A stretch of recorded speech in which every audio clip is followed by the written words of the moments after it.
اشفاق احمد کہتے ہیں کہ میرے والد صاحب ڈنگروں کے ڈاکٹر تھے۔ ایک بار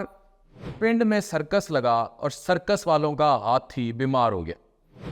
والد صاحب مجھے ساتھ لے گئے اور میں نے ساتھ جا کر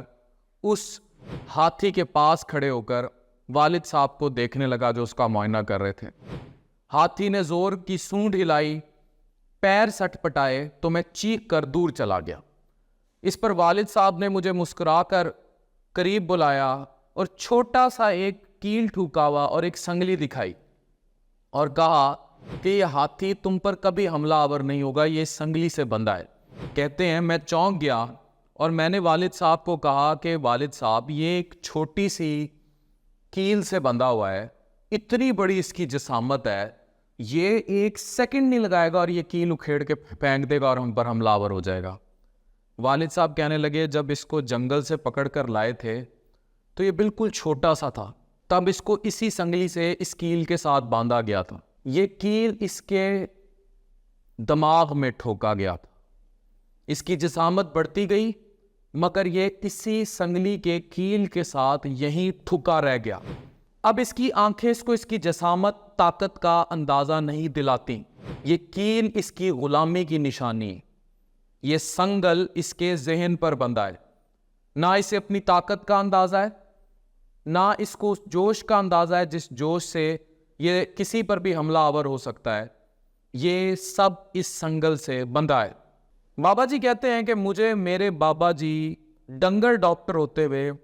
انسانوں کی زندگی کا سب سے بڑا سبق دے گئے، اور وہ سبق یہ تھا کہ جب قوموں کو بچپن سے غلامی کے لیے تیار کیا جائے اور ان میں غلام ابن غلام پیدا کیے جائیں تو وہ پھر اس کیل سے ڈرتے ہیں، اس سنگل سے ڈرتے ہیں، وہ اپنی طاقت کا اندازہ نہیں لگا پاتے اور وہ سنگل ان کو باندھے رکھتا ہے اس کھونٹے کے ساتھ۔ وہ جتنے مرضی طاقتور ہو جائے، وہ جتنی مرضی طاقت حاصل کر لیں، وہ برباد ہی رہتے ہیں، ان کو کوئی آزاد کرانے نہیں آتا۔ آج مشرق وسطیٰ میں اسی سنگل کی تباہی ہے، عیاشی میں ڈال دیا گیا ہے پورا عرب، عیش و عشرت میں عورتیں، شراب، سیکس، گلیمر، گلیم کی دنیا، جوا، یہ سب وہ چیزیں تھیں جس سے میرا رب منع کرتا رہا، لیکن ہم سب آخری مغل بادشاہ کی پیڑھی ہیں، یہ سب عرب اسی کے نقشے قدم پر چلتے آج اس عیاشی میں پڑیں۔ ریزن بڑی کلیئر ہے، ان سب ملکوں میں یا بادشاہت ہے یا آمریت ہے، اور انہیں اپنی پروٹیکشن کے لیے وہ سنگل چاہیے، وہ کیل چاہیے، اور جو قومیں جن پر یہ حکمرانی کرتی ہیں وہ چھوٹے ہاتھی کے بچے کی طرح بڑی تو ہو گئیں لیکن وہ سنگل ان کے ساتھ بندھا رہ گیا۔ اب وہ سنگل اس قدر سخت ہے، اس قدر ذہنی جکڑاؤ کر رکھا ہے کہ آئیں مارے، تباہ کر دیں، بم گرائے، یہ ان کے اندر دنیاوی عیاشی اور خوف پیوست کر دیا گیا۔ ان کو میکڈونلڈ، KFC، دنیا جہان کی بڑی بڑی انٹرنیشنل پروڈکٹس، دبئی کی عیاشی، شراب، لیٹسٹ شراب، جوئے میں الجھا دیا گیا۔ یہ کبھی غلامی سے باہر نہیں آئیں گی، یہ مر جائیں گی لیکن یہ مومن کی اصل میراث نہیں سمجھیں گی۔ یہی وجہ ہے کہ یہ سب تباہ دے ہیں اور وہ ہمیں تباہ ایک ایک کر کے تباہ کر رہے ہیں۔ ہم آج بھی اس سنگل سے بندے ہاتھی کی طرح ہیں جو غلام ابن غلام ہوتے جسامت میں بڑے تو ہو گئے، ہم نے بڑی بڑی مہنگی فورسز رکھ لیں، بڑی بڑی مہنگی،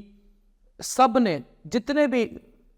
ریاستیں ہیں سرمایہ کاری کر لی، ان سے ویپنز لے لیے، سارا کچھ کر لیا، لیکن ہماری سوچ اس سنگل کے ساتھ بندھی ہے۔ تو اس جسامت کا،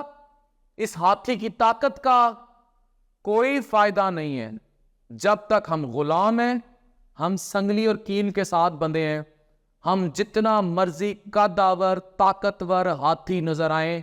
ہماری آنکھیں اسی ہاتھی کی طرح اندھی ہوں گی، ہم نہیں دیکھ پائیں گے کہ ہم کتنے طاقتور ہیں، ہم کتنے بدمست ہو کر کیسے جواب دے سکتے ہیں۔ ہماری ساری سوچ اسی کیل اور سنگلی کے ساتھ بندھی ہے۔ سوچیں، بڑھیں، اپنی طاقت کا اندازہ لگائیں اور غلامی کی زنجیروں سے باہر آئیں. ڈاکٹر عفان کیسر سائننگ آف.